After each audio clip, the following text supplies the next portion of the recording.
ನಮಸ್ಕಾರ ಸ್ನೇಹಿತರೆ, ನೀವು ನೋಡ್ತಾ ಇದ್ದೀರಾ ಮಹಾಚಂದ್ರ ಯೂಟ್ಯೂಬ್ ಚಾನಲ್. ಸ್ನೇಹಿತರೆ, ಸರ್ಕಾರಿ ನೌಕರರಿಗೆ ಇದೊಂದು ಗುಡ್ ನ್ಯೂಸ್ ಅಂತಲೇ ಹೇಳ್ಬೋದು. ಹಳೆ ಪಿಂಚಣಿ ಯೋಜನೆ ಜಾರಿಗಾಗಿ ಕಾಯ್ತಾ ಇದ್ದಂತಹ ಎಲ್ಲ ನೌಕರರು ಖುಷಿ ಪಡ್ತಕ್ಕಂಥ ವಿಚಾರ. ಸ್ನೇಹಿತರೆ, ಹಳೆ ಪಿಂಚಣಿ ಯೋಜನೆಯನ್ನು ಜಾರಿಗೆ ತರೋದಕ್ಕೆ ಈಗ ಡಿ.ಕೆ. ಶಿವಕುಮಾರ್ ಮಾನ್ಯ ಮುಖ್ಯಮಂತ್ರಿಗಳು ಚಿಂತನೆಯನ್ನು ಮಾಡಿರ್ತಕ್ಕಂಥದ್ದು.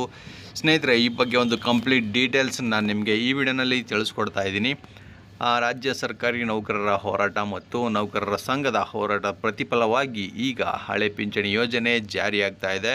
ಸ್ನೇಹಿತರೆ, ಆ ವಿಡಿಯೋನ ಸ್ಕಿಪ್ ಮಾಡದೆ ಪೂರ್ತಿಯಾಗಿ ನೋಡಿ. ಹಾಗೆ ನಮ್ಮ ಚಾನಲ್ನ ಇನ್ನೂ ಯಾರ್ಯಾರು ಸಬ್ಸ್ಕ್ರೈಬ್ ಮಾಡ್ಕೊಂಡಿಲ್ಲ ದಯವಿಟ್ಟು ಸಬ್ಸ್ಕ್ರೈಬ್ ಮಾಡ್ಕೊಳ್ಳಿ. ಹಾಗೆ ಪಕ್ಕದಲ್ಲಿರೋ ಬೆಲ್ ಐಕನ್ನ ಕ್ಲಿಕ್ ಮಾಡಿ ಆಲ್ ಅಂತ ಸೆಲೆಕ್ಟ್ ಮಾಡ್ಕೊಳ್ಳಿ. ನಾನು ಮಾಡ್ತಕ್ಕಂಥ ಪ್ರತಿಯೊಂದು ವಿಡಿಯೋ ನೀವು ಮಿಸ್ ಮಾಡದೆ ನೋಡ್ಬೋದು. ಬನ್ನಿ ಸ್ನೇಹಿತರೆ, ಈಗ ಹಳೆ ಪಿಂಚಣಿ ಯೋಜನೆ ಜಾರಿಯಾದರೆ 5.7 ಲಕ್ಷ ಸರ್ಕಾರಿ ನೌಕರರಿಗೆ ಒಟ್ಟಾಗಿ ಲಾಭ ಸಿಗ್ತಾ ಇರ್ತಕ್ಕಂಥದ್ದು. ಹಾಗೂ ವೇತನಕ್ಕಾಗಿ 1.2 ಲಕ್ಷ ಕೋಟಿ ರು ವೆಚ್ಚ ಆಗಲಿದೆ. ಸರ್ಕಾರಕ್ಕೆ ಈ ಹೊರೆ ಹೆಚ್ಚಳ ಆಗ್ತಕ್ಕಂಥ ಭೀತಿ ಇದೆ. ಆದರೂ ನೌಕರರು ಹೋರಾಟವನ್ನು ಬಿಡದೆ ಮಾಡಿರ್ತಕ್ಕಂಥ ಕಾರಣಕ್ಕೆ ಈಗ OPS ಜಾರಿ ಮಾಡಲೇಬೇಕಾಗಿದೆ. ನೋಡಿ, ರಾಜ್ಯ ಸರ್ಕಾರಿ ನೌಕರರ ಬಹು ವರ್ಷದ ಬೇಡಿಕೆ ಹಾಗೂ ಕಳೆದ ವಿಧಾನಸಭಾ ಚುನಾವಣೆಯಲ್ಲಿ ಕಾಂಗ್ರೆಸ್ನ ಘೋಷಣೆಯಾಗಿದ್ದ ಹಳೆ ಪಿಂಚಣಿ ಯೋಜನೆ ಮರುಜಾರಿಗೊಳಿಸಲು ಸರ್ಕಾರ ಮತ್ತೊಂದು ಹೆಜ್ಜೆ ಮುಂದಿಟ್ಟಿದೆ. ಕೆಲ ದಿನಗಳ ಹಿಂದೆ ನಡೆದ ಕಾರ್ಯಕ್ರಮದಲ್ಲಿ OPS ಜಾರಿಗೊಳಿಸಬೇಕು ಎಂದು ಮುಖ್ಯಮಂತ್ರಿ ಡಿ.ಕೆ. ಶಿವಕುಮಾರ್ ಅವರ ಮೇಲೆ ಸರ್ಕಾರಿ ನೌಕರರ ಸಂಘ ಒತ್ತಡ ಹಾಕಿತ್ತು. ಇದಕ್ಕೆ ಪೂರಕವಾಗಿ ಸಂಘ ಸಲ್ಲಿಸಿರುವ ಮನವಿಯನ್ನು ಪರಿಶೀಲಿಸುವಂತೆ ಮುಖ್ಯಮಂತ್ರಿ ಡಿ.ಕೆ. ಶಿವಕುಮಾರ್ ಅವರು ಹಣಕಾಸು ಇಲಾಖೆಯ ಹೆಚ್ಚುವರಿ ಮುಖ್ಯ ಕಾರ್ಯದರ್ಶಿಗೆ ಸೂಚನೆಯನ್ನು ನೀಡಿದ್ದಾರೆ ಎಂದು ಮೂಲಗಳು ಈಗ ತಿಳಿಸಿವೆ. ರಾಜ್ಯದಲ್ಲಿ ಸುಮಾರು 5.7 ಲಕ್ಷ ಸರ್ಕಾರಿ ನೌಕರರಿದ್ದು ಅವರಲ್ಲಿ 2.8 ಲಕ್ಷಕ್ಕೂ ಹೆಚ್ಚು ಮಂದಿ ಹೊಸ ಪಿಂಚಣಿ ಯೋಜನೆ ವ್ಯಾಪ್ತಿಯಲ್ಲಿದ್ದಾರೆ. 2006ರ ನಂತರ ಸರ್ಕಾರಿ ಸೇವೆಗೆ ಸೇರಿದ ಎಲ್ಲ ನೌಕರರು NPSನಲ್ಲಿ ಸೇರಿದ್ದಾರೆ.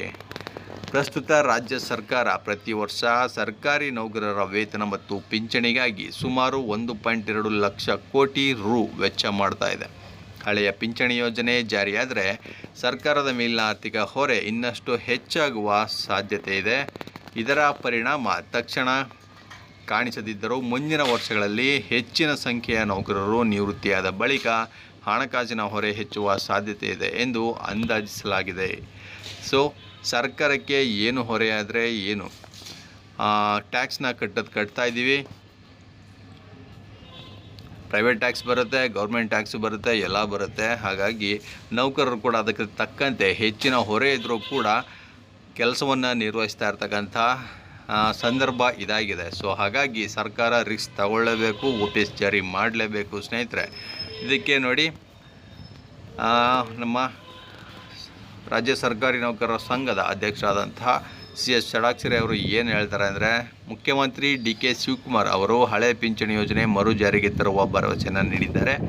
ಈ ಕುರಿತು ಸರ್ಕಾರದ ಮಟ್ಟದಲ್ಲಿ ಚರ್ಚೆಗಳು ನಡೀತಿದ್ದು ಶೀಘ್ರದಲ್ಲೇ ಸಕಾರಾತ್ಮಕ ನಿರ್ಧಾರ ಹೊರಬರಲಿದೆ ಅಂತ ಇವರು ಹೇಳ್ತಕ್ಕಂಥದ್ದು. ಏನೇನಾಯಿತು ಅಂತ ಒಂದು ಪಕ್ಷಿ ನೋಡೋದಾದರೆ ನೋಡಿ, ಚುನಾವಣೆ ಪೂರ್ವದಲ್ಲಿ ಹಳೆಯ ಪಿಂಚಣಿ ಜಾರಿ ಮಾಡುವುದಾಗಿ ಘೋಷಿಸಿತ್ತು ಸರ್ಕಾರ, ಕಾಂಗ್ರೆಸ್ ಸರ್ಕಾರ. ಹಾಗೆ ಪ್ರಸ್ತುತ ಮತ್ತೆ ರಾಜ್ಯ ಸರ್ಕಾರಿ ನೌಕರರಿಂದ ಮುಖ್ಯಮಂತ್ರಿ ಮೇಲೆ ಒತ್ತಡವನ್ನು ಹೇರಲಾಗಿತ್ತು. ಹಾಗೆ ಪರಿಶೀಲಿಸಲು ಮುಖ್ಯಮಂತ್ರಿ ಸೂಚನೆಯನ್ನು ನೀಡಿದ್ದಾರೆ. OPS ಜಾರಿಗೆ ಹಿರಿಯ ಅಧಿಕಾರಿಗಳ ನೇತೃತ್ವದಲ್ಲಿ ಸಭೆಯನ್ನು ಮಾಡೋದಕ್ಕೆ ನಿರ್ಧಾರವನ್ನು ಮಾಡಿದ್ದಾರೆ. ಆದಷ್ಟು ಬೇಗ ಈಗ ನೌಕರರ ಒತ್ತಡ ಹೆಚ್ಚಾಗ್ತಾ ಇರ್ತಕ್ಕಂಥ ಕಾರಣಕ್ಕೆ ಹಾಗೂ ಒಂದು ಸಭೆಯಲ್ಲಿ ಸ್ನೇಹಿತರೆ ನಿಮ್ಮ ಸಹಕಾರ ಬೇಕು ಅಂತ ಡಿ.ಕೆ. ಶಿವಕುಮಾರ್ ಅವರು ಹೇಳಿರುವಂತಹ ಕಾರಣಕ್ಕಾಗಿ ಈಗ OPSನ್ನು ಜಾರಿ ಮಾಡ್ತಾರೆ ಅನ್ನೋ ನಂಬಿಕೆ ನನಗಿದೆ. ಯಾಕೆಂದರೆ ಸರ್ಕಾರಿ ನೌಕರರ ಬೆಂಬಲ ಮುಂದಿನ ದಿನಗಳಲ್ಲಿ ಅವ್ರಿಗೆ ಬೇಕಾಗುತ್ತೆ. ಆ ಕಾರಣಕ್ಕೆ ಆ ಭರವಸೆನ ಇಟ್ಕೊಂಡು ಅವರು ಈ ಹಳೆ ಪಿಂಚಣಿ ಯೋಜನೆಯನ್ನು ಜಾರಿ ಮಾಡ್ತಾರೆ ಸ್ನೇಹಿತರೆ. ಆದಷ್ಟು ಬೇಗ ಜಾರಿ ಆಗುತ್ತೆ. ಇದೇ ರೀತಿ ಮತ್ತಷ್ಟು ಮಾಹಿತಿ ಜೊತೆಗೆ ನಿಮ್ಮನ್ನು ಭೇಟಿ ಮಾಡ್ತೇನೆ. ನಮಸ್ಕಾರ.